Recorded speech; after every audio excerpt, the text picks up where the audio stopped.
గచ్చిబౌలిలో ఉన్న 70 ఎకరాల క్రీడా మైదానాలను 700 కోట్ల రూపాయలతోని ప్రపంచ స్థాయి క్రీడల వసతులను అక్కడ అభివృద్ధి చేసి భవిష్యత్తులో 2034 లో ఒలింపిక్స్ ని అక్కడ నిర్వహించే విధంగా ఈనాడు ఆ మైదానాలను అభివృద్ధి చేసే ప్రణాళికలు సిద్ధం చేసినాం. 3 నెలల్లోనే అక్కడ పనులు ప్రారంభించబోతున్నాం. మీకు బేగంపేటలో ఉన్న హాకీ క్రీడా మైదానాన్ని ఒకనాడు అంతర్జాతీయ ఒలింపిక్స్ లో పాల్గొనడానికి క్రీడాకారులను తయారు చేసిన బేగంపేట్ హాకీ క్రీడా మైదానాన్ని తెలంగాణ రాష్ట్ర ప్రభుత్వం అభివృద్ధి చేస్తుంది. చివరగా ఒక్క మాట, 1950 నుంచి 60 మధ్యలో ఒలింపిక్స్ లో మొట్టమొదటిసారి భారతదేశానికి 4వ స్థానం వచ్చింది ఫుట్బాల్ లో.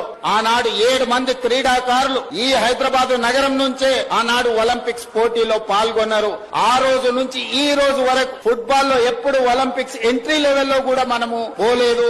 ఆనాడు దేశానికి 4వ స్థానం తెచ్చిన క్రీడాకారుల్లో 7 మంది మన నగరానికి సంబంధించిన వాళ్ళే. ఒకప్పుడు ఫుట్బాల్ కి, హాకీకి, క్రికెట్ కి మన రాష్ట్రం, మన నగరం పేరు ప్రఖ్యాతులు తెచ్చింది దేశానికి. ఇవాళ క్రీడల్లో వెనుకబడ్డాం. అయినా క్రీడా స్ఫూర్తిని ప్రదర్శించి క్రీడల్ని అభివృద్ధి చేయడానికి రాష్ట్ర ప్రభుత్వం కార్యాచరణను తీసుకొని ముందుకు వెళ్తుంది.